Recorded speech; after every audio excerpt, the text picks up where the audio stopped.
మన దేశ పౌరసత్వ చట్టానికి గురించి మనం ఈ దేశ పౌరులుగా తెలుసుకోవాలి.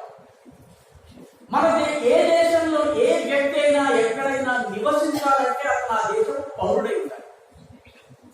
అందుకనే ప్రతి దేశానికి వాళ్ళదైనటువంటి పౌరసత్వ చట్టాలు ఉంటాయి. మన దేశానికి కూడా పౌరసత్వ చట్టం ఉంది. ఈ పౌరసత్వ చట్ట ప్రకారము 5 రకాల 5 పద్ధతుల్లో మనం పౌరులు కావచ్చు. We can become citizens of India through 5 methods. మొట్టమొదటి ఈ దేశంలో పుట్టాలి.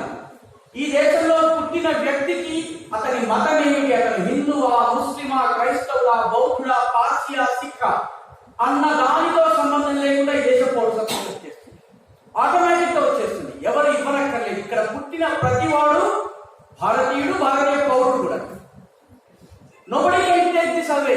Not even Narendra Modi can take this away. If you are born in this country, you are a citizen of this country. రెండవ పద్ధతి ఉంది.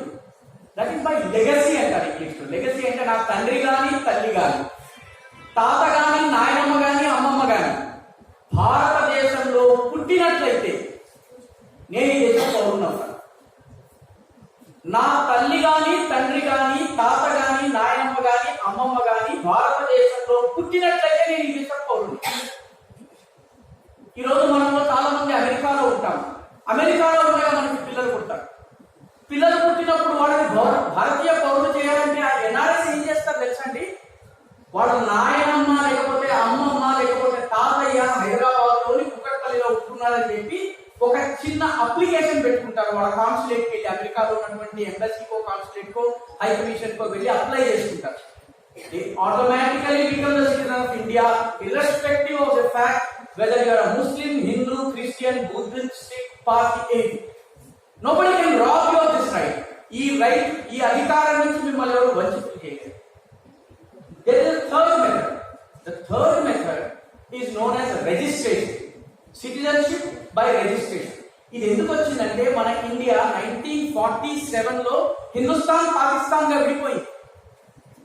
ఈ దేశంలో పుట్టి ఈ దేశంలో పెరిగి మన సోదరులాగా మన రక్తంలో రక్తంగా ప్రాణంలో ప్రాణంగా బ్రతికినటువంటి కొందరు మా మతం వేరు కాబట్టి మేము హిందుస్థాన్లో ఉండలేము అని చెప్పి వేరే దేశాన్ని ఏర్పాటు చేస్తున్నారు. పాకిస్తాన్కి వెళ్ళిన తర్వాత చాలా మందికి అనిపించింది మేము తప్పు చేశాము, మా నేల ఇండియా, మా మట్టి ఇండియా, మేము బతికేది ఇక్కడ, చచ్చేది ఇక్కడ, ఈ పాకిస్తాన్ మా వద్దని తిరిగి వచ్చేశారు. సాహిర్ లుధియానవి తన ఫేమస్ హిందీ పోయిట్ ఉన్నాడు, ఉర్దూ పోయిట్ ఉన్నాడు. సినిమాలో అద్భుతమైనటువంటి రొమాంటిక్ సాంగ్స్ రాశారు. సాహిర్ లుధియానవి ఉత్తరప్రదేశ్ పంజాబ్ కి చెందినటువంటి ముస్లిం. దేశ విభజన జరిగినప్పుడు 1947లో he went to Pakistan. Within 6 months he realized that I cannot write romantic songs in Pakistan. Pakistan లో రొమాంటిక్ సాంగ్స్ చేస్తే తాలిబాన్ లాంటి వాళ్ళకి కొరడా తీసుకుని 50 కొరడా దెబ్బలు వీటి మీద మోగిస్తారని ఆయనకు అర్థమైపోయింది. ఆయన ఇండియాకి వచ్చేసారు. Within 6 months he came to India. ఇండియాకి వచ్చిన తర్వాత he applied, he registered himself. ఒక ఆఫీస్ ఉంటుంది, ఆఫీస్కి వెళ్ళి రిజిస్టర్ చేసుకుని he became an Indian citizen. ఆయన రాసిన పాటల్ని మనం ఈ రోజు కూడా పాడుకుంటున్నాం. We never discriminated against him. అతను ముస్లిం పాకిస్తాన్కి వెళ్ళొచ్చాడు కాబట్టి మనం అతని తేడాగా చూడలేదంటే మనలో ఒకటిగా చూశాం.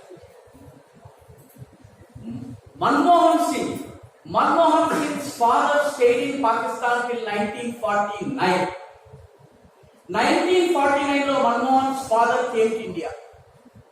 He became an Indian citizen by what? Through registration.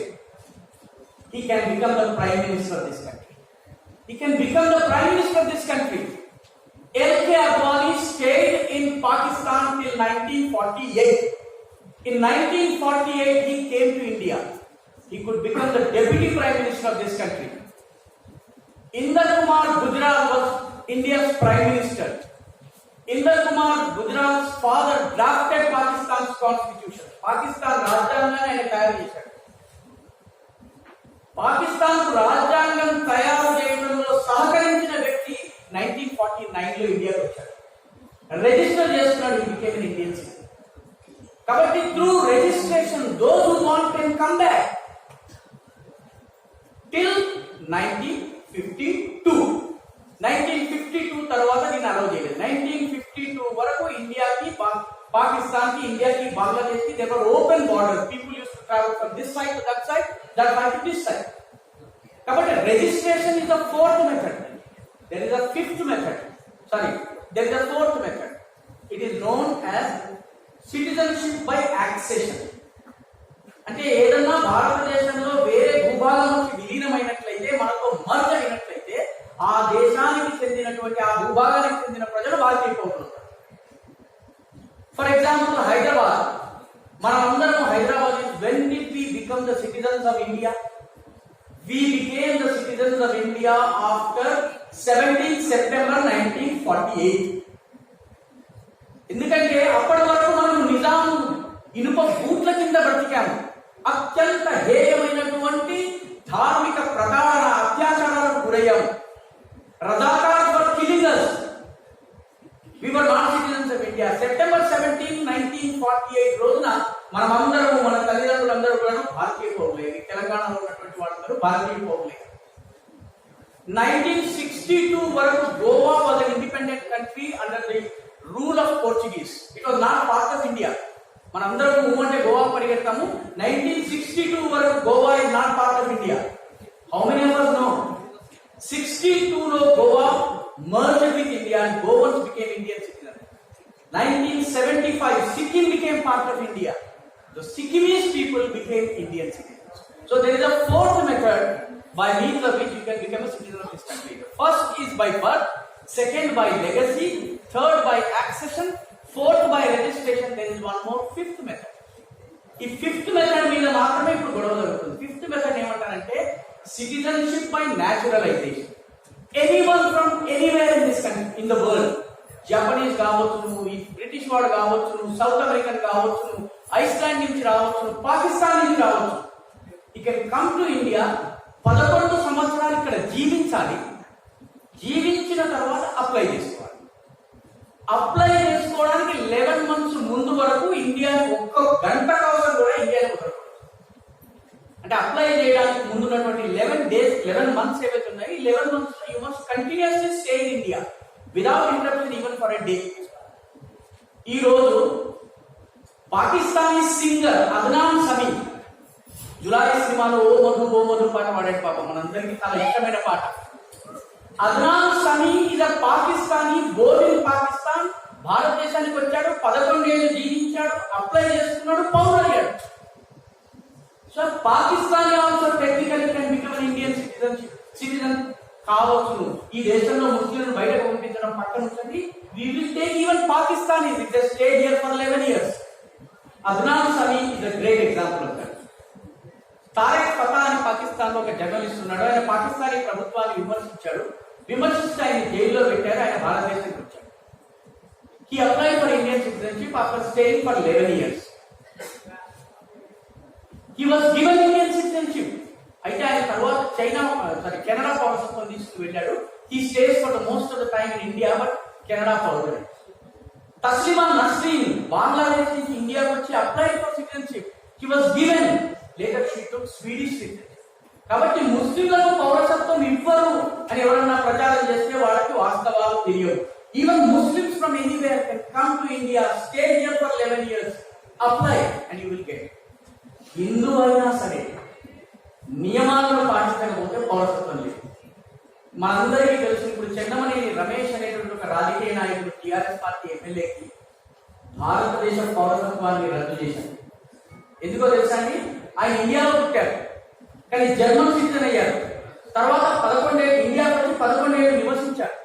నివసించిన తర్వాత భారతీయ పౌరసత్వానికి అప్లై చేసుకున్నారు. అప్లై చేసుకున్న తర్వాత భారత ప్రభుత్వం ఆయన ఇచ్చిన అఫిడవిట్ ఆధారంగా పౌరసత్వానికి ఆయన ఇచ్చేసింది. ఎమ్మెల్యే అయ్యారు. ఒకసారి కాదు, 2 సార్లు. ఎమ్మెల్యే అయిన తర్వాత ఒక వ్యక్తి అబ్జెక్షన్ రైజ్ చేశారు. 11 months బిఫోర్ అప్లై ఆయన భారతదేశంలో లేడు, 15 రోజుల పాటు జర్మనీకి వెళ్ళాడని చెప్పారు. ఆ ఒక్క కారణం చేత ఆయన పౌరసత్వాన్ని రద్దు చేశారు. హిందూ అయినంత మాత్రాన వాడు భారతీయ పౌరుడు కాలేడు నిబంధనల్ని పాటించకపోతే. ముస్లిం అయినంత మాత్రాన నిబంధనలను పాటిస్తే వాడి పౌరసత్వాన్ని తీసేది. చెన్నమనేని రమేష్ యొక్క తండ్రి స్వాతంత్ర సమర యోధుడు, 4 time ఎమ్మెల్యే. ఆయన బాబాయి Maharashtra governor. He's a 2 time MLA. ఇంత అయినప్పటికీ అతని పౌరసత్వాన్ని మనం తీసేయడానికి ఈ ప్రభుత్వం ఒక్క క్షణం కూడా ఆలోచించలేదు. అతను హిందూ అయినప్పటికీ నియమాలు పాటించకపోతే చెన్నమనేని రమేష్ అయినా చంద్రశేఖరరావు అయినా ఈ దేశాన్ని వదలాల్సింది. If you are Muslim, abide by the rules, చట్ట ప్రకారం అప్లై చేసుకున్నారు, nothing in the world can prevent you from becoming an Indian citizen. నా మిత్రుడు ఉన్నాడు కాన్రాడ్ ఎల్స్, స్వీడన్ నుంచి వచ్చాడు ఇక్కడికి. 25 సంవత్సరాలుగా భారతదేశంలో నివసిస్తున్నాడు. ఆయన భారతీయ పౌరసత్వానికి అప్లై చేసుకున్నాడు. He is given citizenship. కాబట్టి మతం ఆధారంగా పౌరసత్వం ఇవ్వకపోవడం జరగదు. ఈ విషయాన్ని దయచేసి మేధావులైనటువంటి విద్యార్థులు, చదువుకుంటున్నటువంటి విద్యార్థులు మీరు గమనించాలి. So there are 5 methods, of which 4 methods ఏ రకంగా మనం పౌరులు అవ్వచ్చు. 5th మెథడ్ లో ఒకే ఒక మార్పు చేశారు.